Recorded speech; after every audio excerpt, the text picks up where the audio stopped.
Sevgili dostlar, herkese hayırlı günler diliyorum. Allah inşallah sohbetimizi muhabbete vesile kılsın. İnsanın gönlü neyse sözü de öyle çıkar. İçi neyse dışa yansır. Ve iç dünyamıza yatırımı neredeyse her sohbette bir şekilde söylüyorum. Söylemeye çalışıyorum. İç dünyamıza yatırım demek, kalbimizi beslemek, ruhumuzu beslemek ve hemen etrafımızı beslemek. Kadın erkek demeden, cinsiyet ayrımı yapmadan, genç yaşlı demeden güzelliklerden bahsetmek. Biz şeytana meydan okuyarak, şeytanın arkasından konuşarak kendimizi güzelleştiremeyiz. Şeytan aleyhi lane, Allah'ın lanet ettiği şeytan deyip devamlı ağzımıza alıp onu konuştuğumuzda doğru şeyleri meydana getiremeyiz. Söz vücut bulur. Söz vücut bulur, söz meydana gelir. Öyleyse meydana getireceğimiz ve getirilmesi gereken şeyleri konuşmakta fayda vardır. Şeytana meydan okumak demek, iyiliği keramet haline getirmek, iyiliği devam ettirebilmektir maharet olan. Çocuklar, gençler bize her şeyi yaratan tarafından ödünç olarak, emanet olarak verildiğini unutmayalım. Çocukların yanında şeytandan devamlı bahsedersek onların dikkatlerini uyandırmış, merak etmelerine neden olmuş oluruz. Yani günümüzde insanlar bilgiyi arar oldu ama hikmeti aramaz oldu. Halbuki hikmet bilgiden çok daha kıymetli. Biz bilgiyi okusun oğlum kızım, adam olsun, büyüsün ve kimseye muhtaç olmasın, ben muhtaç oldum o olmasın diye çocuklarını yetiştiren ve çok para kazanması için meslek seçmeye çalışan anne babalar var maalesef. Bizim evimizde böyle olmadı. Sizde oldu mu diye merak edenler oluyor bazen. Özelden soruyorsunuz. Anam babam hiçbir okulumuza, hiçbir şahsi çalışmamıza müdahale etmedi. O kadar ki okuyacağımız okulların hangi okullar olacağını ve hangi okullar olması gerektiğine dahi müdahale etmediler. Herkesi özgür bıraktılar. Herkes kendi alanında yolunu buldu. Anneler, babalar, sizlere sesleniyorum. Danışmanlık verdiğim anne babalar çocuklarını kendi yerlerine koyup kendi yapamadıklarını onlara yaptırmaya çalışıyorlar. Doktorsa doktor olmasını istiyor. İmamsa imam olmasını istiyor. Benim babam da öyle istiyordu. Rahmet olsun. İmam olmak demek camide imam olmak demek değildir sadece. Hayatta da önder olmak, lider olmak, rehber olmak, bir alanda söz sahibi olmak imamlıktır. Tabii ki namaz kıldıran, ibadetin öncüsü olan, vaaz eden güzel bir evladın babası, annesi olmak belki büyük bir şereftir. Ama o da başka bir nimet, o da başka bir değer, başka bir lütuftur Yaradan tarafından. Kabiliyeti, hissiyatı, maneviyatı, ulviyatı olmayan kişinin yapabileceği bir şey değildir. Vallahi çok zordur. Dolayısıyla çocuğunun kabiliyetlerinin dışında başka bir alana yönlendirmeye çalışmak da bir hayat zayiatıdır. Eğitimci açısından bakarsak da eğitim zayiatıdır.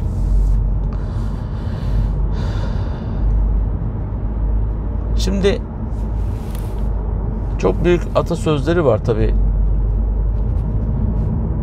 Daha önce yaşamış insanlardan aklıma geliyor. Atasözlerinden bir tanesi şöyleydi, yanlış hatırlamıyorsam. Arkamda yürüme, ben öncün olmayabilirim. Önümde yürüme, takipçin olmayabilirim. Sana uymayabilirim. Yanımda yürü ki böylece seni görebileyim. Böylece ikimiz eşit oluruz. Bu bir Kızılderili atasözüydü. İnsanlar ya öncü olmaya çalışıyorlar ya da takipçi olmaya çalışıyorlar. Şöyle yan yana olalım, beraberce bir şeyler yapabilelim, yok. Ya kolayına kaçıp takipçi olmayı tercih ediyor. En kolayıdır bu. Ya da ben önde olayım, herkes beni takip etsin. Peki sende olabilecek, önde olabilecek, liderlik yapabilecek, arkandan insanları taşıyabileceğin bir önderliğin var mı? Kabiliyetin var mı? Hayatta 2 kişiyi yönettin mi? Yani şirketinde 2 kişiyi çalıştırıp 1 yıl boyunca onların SGK'sını, tazminatını, aylık maaşını, sabit giderlerini, öğle yemeğini, çayını, kahvesini, kıyafetini, iş kıyafetini, hepsini karşılayacak bir ödeme sistemiyle 2 insana bakabildim. Allah aşkına. Hayatında böyle bir şey yapmamış insanlara bir ilçe yönetimini, bir kurum yönetimini, zaman zaman devlette çok önemli makamları tevdi ediyorlar. Yapabilir mi? At imza ederler, atarlar. Git, gel deyince yapabilir. Doğrudur. Halbuki böyle hiçbir kabiliyet yok. Sadece çok uyumlu bir insan. Neye uyumlu? Her şey uyumlu. Yani uyumsuzluğa da uyumlu, uyuma da uyumlu. Emredin, yapayım efendim. Peki efendim, tamam efendim. Böyle mi olur? Hayat böyle midir? Akışa rağm olmak demek, yanlışı da kabul etmek demek midir? Hayır, öyle değildir arkadaşlar. Hanımefendiler, beyefendiler, 7'sinde ne ise 70'inde odur diyorlar ya, işte 7'ye kadar nasıl yetiştirdiyseniz 70'e kadar böyle oluyor. Yalan söylenen bir evde yetişiyorsa çocuk, dedikodu yapılan bir evde yetişiyorsa çocuk, küfür edilen, hakaret edilen bir evde yetişiyorsa çocuk, ister istemez bir gün kendisi de aynısını yapmaya başlar. Sorumluluk verilmeyen, mücadele ruhu gösterilmeyen, doğruyu elde etmek için doğru yolları kullanma metodları uygulanan bir evde yetişmeyen bir çocuğun aile kurma, aile kurduktan sonra sosyalleşme, toplumun içerisinde yer etme ve gelecekte insanların hayatlarına nizam verme hususundaki kabiliyetleri çok düşük olur. Nereden biliyorsunuz? Takip ediyoruz. Çocuğun hareketlerinden anne babasının yaşam standardını görüyoruz. Ya da bir yetişkinin hareketlerinden nasıl bir annenin babanın elinden çıktığını görüyoruz. Biz sanatkar bir ailenin, vefakar bir ailenin, hizmetkar bir ailenin elinde yetiştik. Ki böyle konuşabiliyoruz. Elbette eksiklerimiz var. Hala da var. Hala okuyorum. Hala okutuyorum. Okudukça öğreniyorum. Okuttukça öğreniyorum. Okudukça da öğreniyorum. Çünkü öğrenmenin sınırı yok. Yok arkadaşlar. Yok dostlar. Vallahi bugün yine bir şey öğreniyoruz. Konuşurken elimize yüzümüze atmamamız gerektiğini mümkün mertebe. Kaşımızı gözümüzü böyle devamlı kapatıp zaman zaman böyle işmar eder gibi hareketler yapmamamız gerektiğini, dudaklarımızı sağa sola bükmememiz gerektiğini, ellerimizle parmak göstererek konuşmamamız gerektiğini, araba kullanırken sağımızda solumuzdaki insanlara, araçlara dikkat ederek, yayayı gözeterek, işaretlere dikkat ederek yol almamız gerektiğini hayat bize öğretiyor. Ama bazı insanlar öğrenmemek üzerine programlanmış olduğu için gidiyorum, araba gidiyor diyor. Banyo yapmadan da diyor yaşayabiliyorum, ne var diyor yani. Birileriyle arkadaş olmadan da yaşayabiliyorum. Ben kendime yetiyorum. Kendini kandırma güzel insan. Fert olarak da yapacaklarımız var.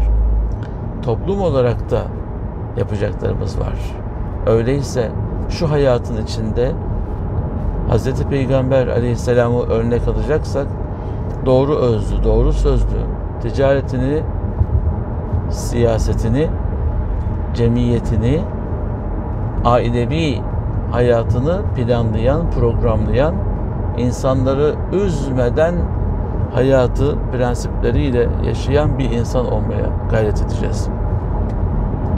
Onlar kırılmadılar mı? Çok kırıldılar. Üzülmediler mi? Çok üzüldüler. Yalnız kalmadılar mı? Çok kaldılar.